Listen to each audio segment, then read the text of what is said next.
नमस्कार, हिमाचल अभी.com का radio bulletin सुन रहे हैं आप और मैं हूं आपके साथ अवंतिका खत्री। बात करेंगे प्रदेश भर की बड़ी खबरों पर, लेकिन सबसे पहले नजर डालेंगे सुर्खियों पर। पड़ोसी देशों से परियोजनाओं के लिए उपकरणों की खरीद पर सख्ती, प्रशासनिक सचिवों को निर्देश जारी। आपदा प्रभावितों को मकान का किराया देने की घोषणा सिर्फ हवाई, बोले जयराम ठाकुर। केंद्र सरकार ने भेजा प्याज, 25 रुपए किलो दाम, खरीदने के लिए लगी लंबी कतारें। इंतकाल अदालतों में किया गया 74% लंबित मामलों का निपटारा। 20वें दिन भी जारी रही बार एसोसिएशन पांवटा साहिब की हड़ताल। राशन कार्ड की केवाईसी करवाने की तिथि 30 नवंबर तक गई बढ़ाई। घुमारवी के टिक्कर में खाई में गिरी कार, 2 की मौत, 1 पीजीआई रेफर।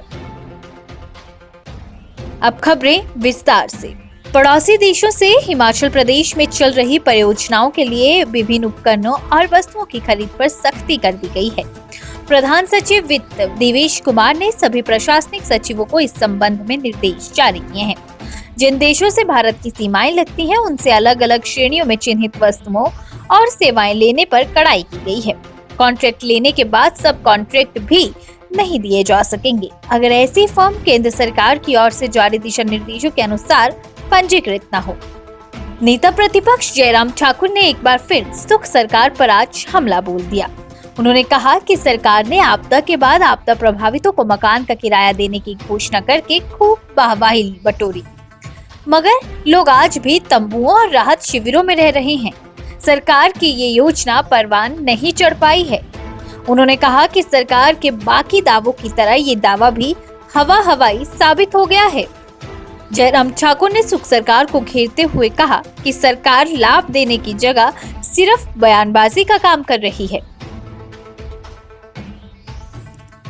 प्याज की बढ़ी कीमतों के बीच सब्जी मंडी सोलन में केंद्र सरकार भारतीय राष्ट्रीय उपभोक्ता सहकारिता संघ की ओर से लोगों को अनुदान पर प्याज वितरित किया जा रहा है। यहाँ पर प्रति आधार कार्ड पर 2 किलो प्याज 25 रुपए प्रति किलो के हिसाब से दिया जा रहा है। सुबह करीब 11 बजे इसकी बिक्री शुरू की गई। संबंधित अधिकारियों के अनुसार यहाँ पर करीब 30 टन प्याज लाया गया है। वहीं यहाँ से शिमला, किन्नौर, रामपुर, रोडू के लिए भी प्याज भेजा गया, जहाँ पर गुरुवार और शुक्रवार को प्याज का वितरण होगा। मौके पर आधार कार्ड दिखाकर प्याज लिया जा सकता है। आपको बता दें कि एक व्यक्ति अधिकतम 4 आधार कार्ड पर प्याज ले सकता है। प्रदेश में इंतकाल के लंबित मामलों की समस्या का समाधान करने के लिए वर्तमान प्रदेश सरकार ने पहली बार अनूठी पहल करते हुए 30 और 31 अक्टूबर को विशेष इंतकाल अदालतों का आयोजन किया। व्यवस्था परिवर्तन की दिशा में उठाया गया ये कदम प्रदेश के लोगों के लिए वरदान सिद्ध हुआ। इन इंतकाल अदालतों में प्रदेश भर में इंतकाल के लंबित 41,907 मामलों में से 31,105 का निपटारा कर दिया गया है। 2 दिनों के भीतर ही लगभग 74% लंबित मामलों का निपटारा हो चुका है, जिससे कि सरकार की कुशल कार्यप्रणाली का एक उदाहरण सेट हुआ है। शेष खबरें ब्रेक के बाद। आपके स्वास्थ्य का प्रहरी Shri Balaji hospital, Kangra, Himachal.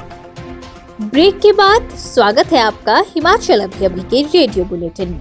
Bar association Paonta Sahib की अनिश्चितकालीन हड़ताल बुधवार को 20वें दिन भी जारी रही। इस दौरान अधिवक्ताओं ने बार कार्यालय परिसर से लेकर गीता भवन, मुख्य बाजार होकर लघु सचिवालय और अदालत परिसर तक विरोध रैली निकाली। अधिवक्ताओं ने माजरा थाना के क्षेत्राधिकार पांवटा साहिब से नाहन कोर्ट को देने के खिलाफ नारेबाजी की। साथ ही प्रदेश उच्च न्यायालय से जनहित में अधिसूचना पर फिर से विचार करने का आग्रह किया। उनका कहना है कि माजरा से पांवटा साहिब की दूरी 8 किलोमीटर है, जबकि नाहन की दूरी 40 किलोमीटर है। ऐसे में वाहनों के चालान भुगतने भी लोगों को नाहन कोर्ट जाना पड़ेगा। इससे लोगों का समय और धन दोनों नष्ट होंगे। वहीं बार संघ पांवटा साहिब के अध्यक्ष नितिन शर्मा का कहना रहा कि जब तक उनकी मांगे पूरी नहीं होती हैं, तब तक यह हड़ताल जारी रहेगी। खाद्य नागरिक आपूर्ति एवं उपभोक्ता मामले विभाग की ओर से उपभोक्ताओं के राशन कार्ड की ई-केवाईसी करवाने की तिथि 30 नवंबर 2023 तक बढ़ा दी गई है। पहले ये 31 अक्टूबर 2023 तक निर्धारित की गई थी। विभाग के प्रवक्ता ने बताया कि कुछ उपभोक्ता अपना और अपने परिवार के सदस्यों का ई-केवाईसी करवाने से वंचित रह गए थे।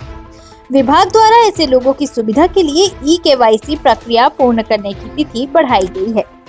विभाग द्वारा राशन वितरण में पारदर्शिता लाने के लिए ई-केवाईसी के माध्यम से ये सुनिश्चित किया जा रहा है कि राशन कार्ड में दर्ज व्यक्ति का नाम, जन्म तिथि, लिंग आधार में दर्ज डेटा के अनुरूप हो।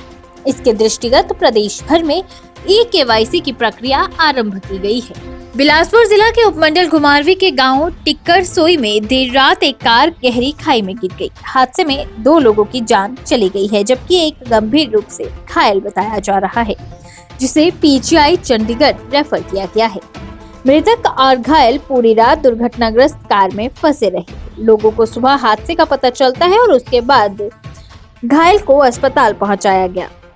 बताया जा रहा है कि श्याम सुंदर सोनी, सरवन कुमार और जगतपाल गांव दाड़ी के रहने वाले हैं और ये जिला बिलासपुर से मंगलवार रात को सोई गांव में एक समारोह से लौट रहे थे और उसी वक्त ये हादसा पेश आया। रेडियो बुलेटिन में फिलहाल के लिए इतना ही। नमस्कार।